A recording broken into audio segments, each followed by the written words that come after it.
Hello, this is Morale Bernard with the continuation of the story Dracula. And last words were that when this was done, and he knew that all was in train, he blotted out his traces, as he thought, by murdering his agent. And before I proceed, please subscribe to Study Coach UK channel. Please subscribe to Study Coach UK channel and please share the story with others. So I will now proceed with the story of Dracula, which is drawing to a close. So I continue. I have examined the map and find that the river most suitable for the Slovaks to have ascended is either the Pruth or the Sirith. I read in the typescript that in my trance I heard cows low and water swirling level at my ears and the creaking of wood. The Count in his box, then, was on a river in an open boat, propelled probably either by oars or poles.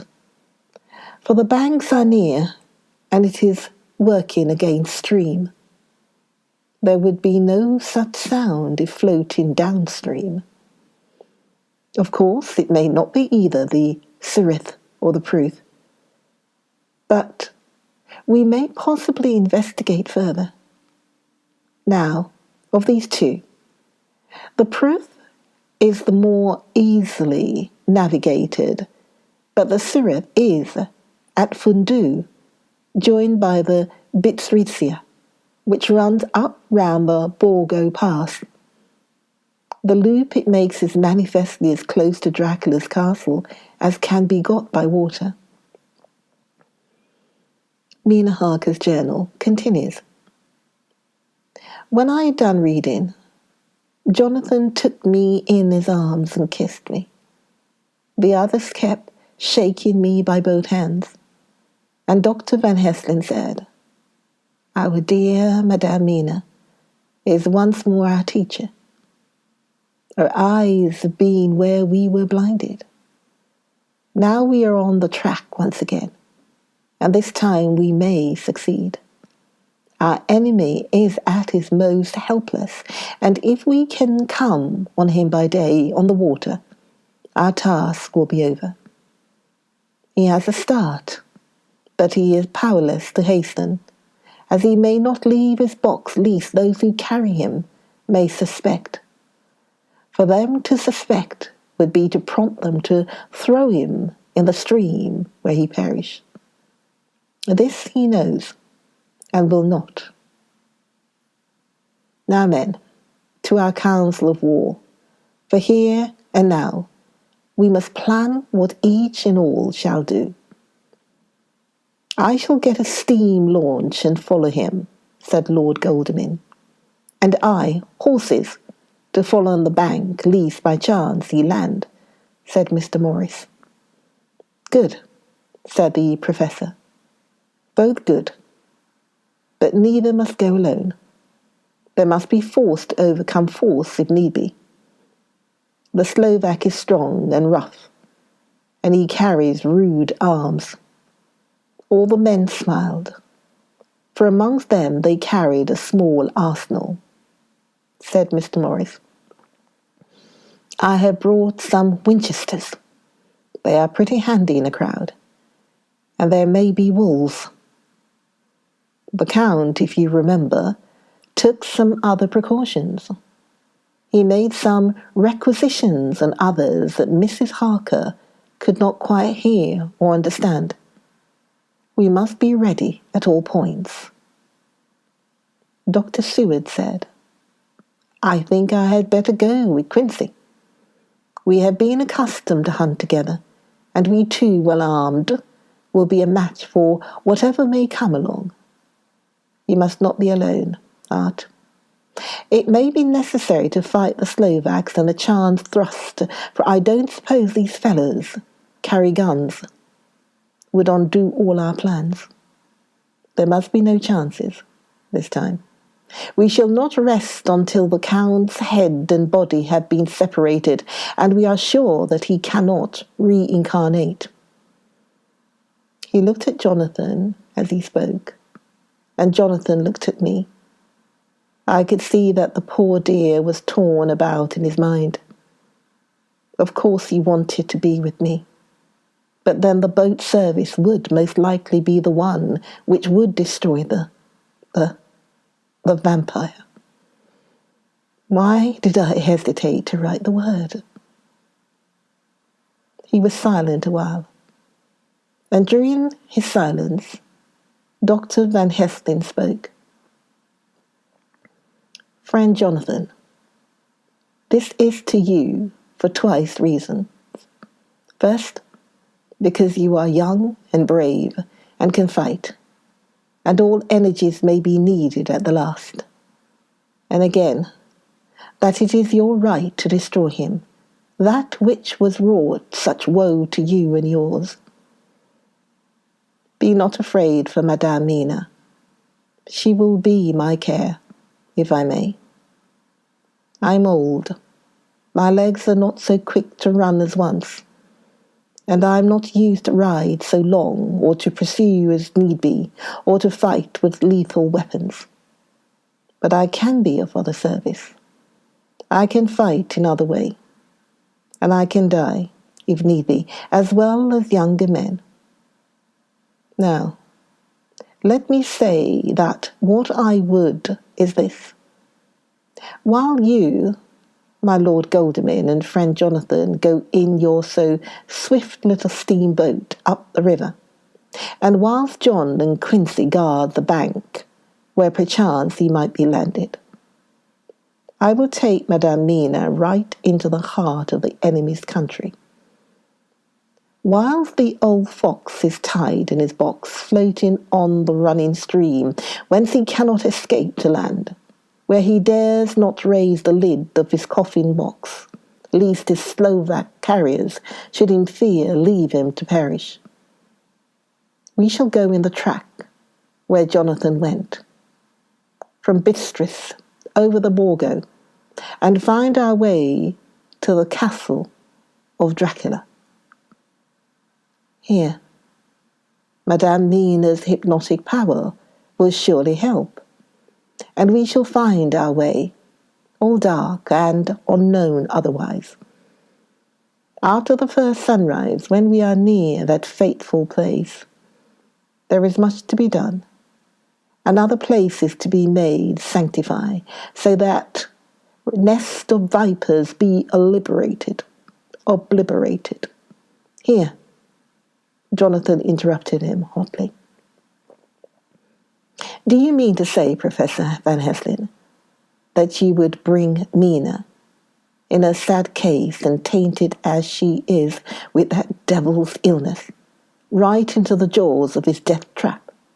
Not for the world, not for heaven or hell. He became almost speechless for a minute, and then went on. Do you know what the place is?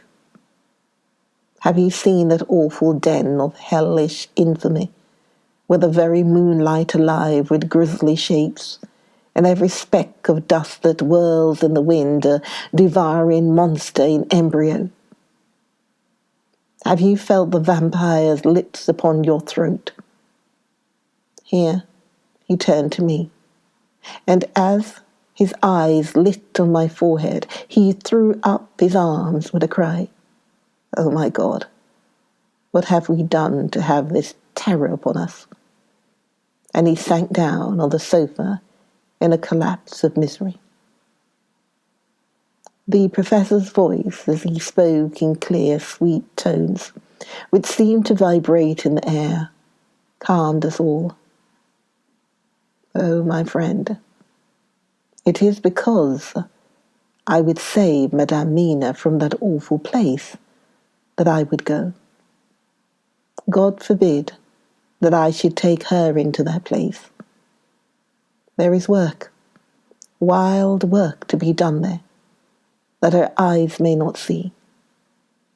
We men here, all save Jonathan, have seen with their own eyes what is to be done before that place can be purified.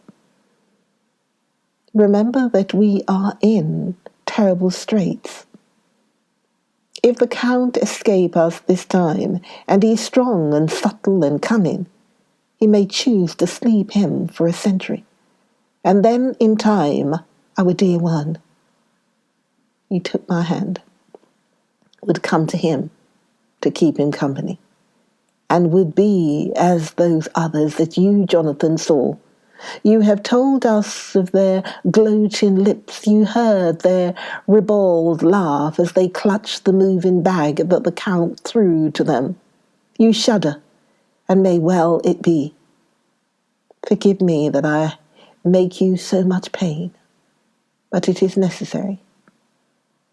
My friend, is it not a dire need for the which I am given, possibly in my life? If it were that anyone went into that place to stay, it is I who would have to go to keep them company. Do as you will, said Jonathan, with a sob that shook him all over. We are in the hands of God. Later. Oh, it did me good to see the way that these brave men worked.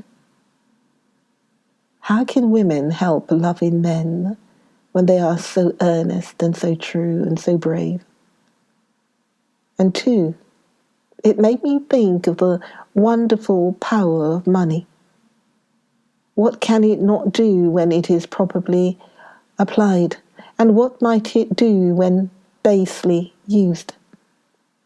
I felt so thankful that Lord Godalming is rich, and that both he and Mr. Morris, who also has plenty of money, are willing to spend it so freely.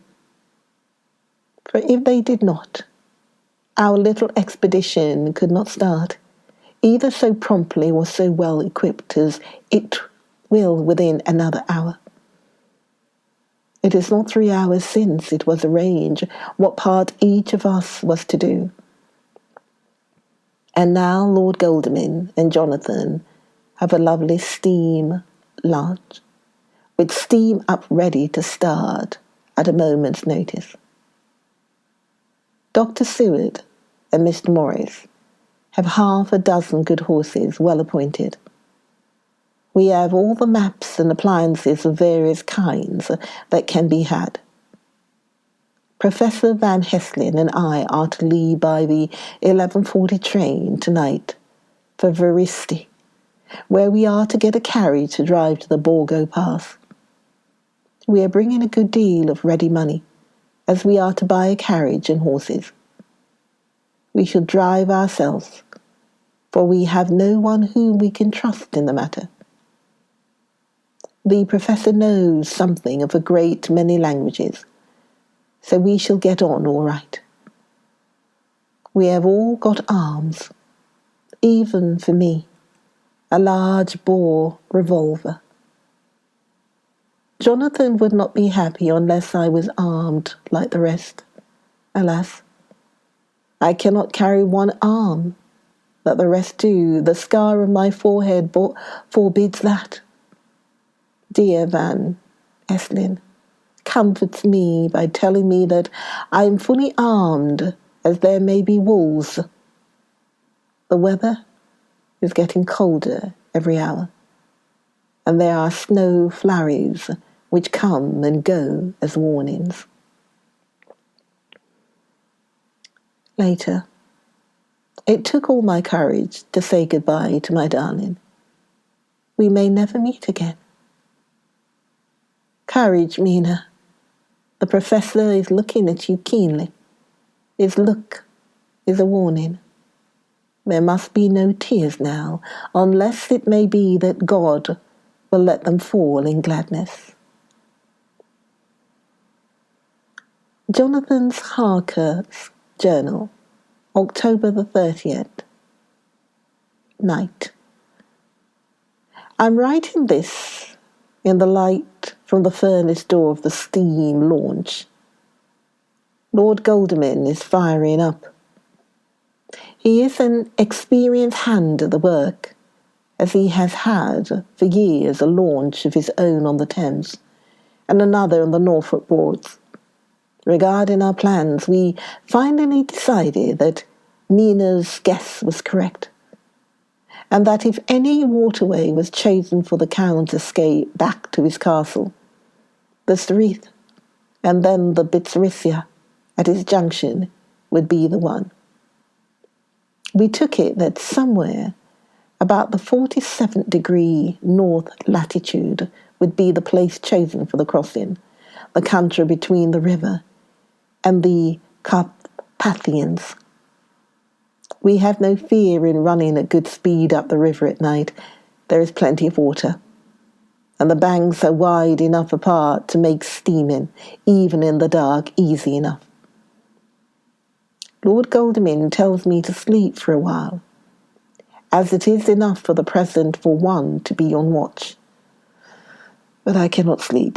How can I, with the terrible danger hanging over my darling, and her going out into that awful place? My only comfort is that we are in the hands of God. Only for that faith, it would be easier to die than to live, and so be quit of all the trouble. Mr. Morris and Dr. Seward were off on their long ride before we started. They are to keep up the right bank, far enough off to get on the higher lands, where they can see a good stretch of river and avoid the following of its curves. They have for the first stages 2 men to ride and lead their spare horses, 4 in all, so as not to excite curiosity. When they dismiss the men, which shall be shortly, they shall themselves look after the horses. It may be necessary for us to join forces. If so, they can mount our whole party. One of the saddles has a movable horn and can be easily adapted for Mina if required. It is a wild adventure we are on. Here as we are rushing along through the darkness, with the cold from the river seeming to rise up and strike us with all the mysterious voices of the night around us, it all comes home. We seem to be drifting into unknown places and unknown ways, into a whole world of dark and dreadful things. Godalming is shutting the furnace door. 31st October. Still hurrying along. The day has come and Godalming is sleeping. I am on watch. The morning is bitterly cold. The furnace heat is grateful, though we have heavy fur coats. As yet we have passed only a few open boats, but none of them had on board any box or package or anything like the size of the one we seek. The men were scared every time we turned our electric lamp on them and fell on their knees and prayed. 1st November, evening. No news all day. We have found nothing of the kind we seek. We have now passed into the Bitzrithia, and if we are wrong in our surmise, our chance is gone. We have overhauled every boat, big and little. Early this morning, one crew took us for a government boat and treated us accordingly. We saw in this a way of smoothing matters. So at Fondu, where the Bitzrithia runs into the Streath, we got a Romanian flag which we now fly conspicuously. With every boat which we have overhauled since then, this trick has succeeded. We have had every deference shown to us, and not once any objection to whatever we chose to ask or do. Some of the Slovaks tell us that a big boat passed them, going at more than usual speed, as she had a double crew on board. This was before they came to Fondu. so they could not tell us whether the boat turned into Bitsritsia or continued on up to Serith.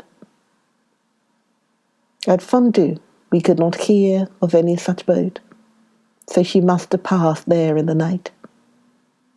I am feeling very sleepy. The cold is perhaps beginning to tell upon me, and nature must have rest some time.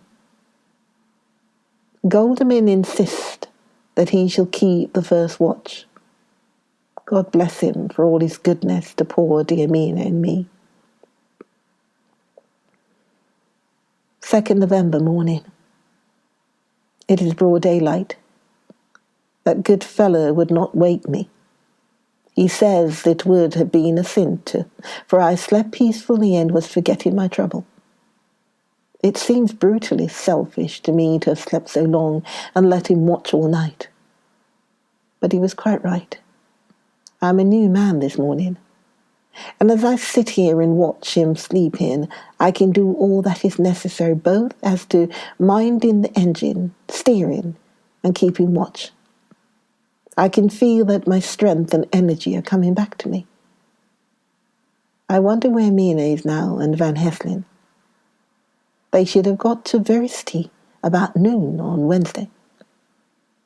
It would take them some time to get the carriage and horses, so if they had started and travelled hard, they would be about now at the Borgo Pass. God guide and help them. I am afraid to think what may happen. If we could only go faster. But we cannot. The engines are throbbing and doing their utmost. I wonder how Dr. Seward and Mr. Morris are getting on. There seem to me endless streams running down the mountains into this river. But as none of them are very large at present, at all events, though they are terrible doubtless in winter and when the snow melts, the horsemen may not have met much obstruction. I hope that before we get to Strava, we may see them, for if by that time we have not overtaken the Count, it may be necessary to take counsel together what to do next. Dr. Seward's diary, 2nd November. 3 days on the road, no news, and no time to write it if there had been, for every moment is precious. We have had only the rest needful for the horses, but we are both bearing it wonderfully. Those adventurous days of ours are turning up useful. We must push on. We shall never feel happy till we get the launch in sight again. 3rd November. We heard at Fundu that the launch had gone up the Bitsria. I wish it wasn't so cold. There are signs of snow coming, and if it falls heavy, it will stop us. In such case, we must get a sledge and go on, Russian fashion. 4th November. Today we heard of the launch having been detained by an accident when trying to force a way up the rapids. The Slovak boats get up all right, by aid of a rope and steering with knowledge. Some went up only a few hours before. Goldamin is an amateur fitter himself, and evidently it was he who put the launch in trim again. Finally, they got up the rapids all right, with local help, and are off on the chase afresh. I fear that the boat is not any better for the accident.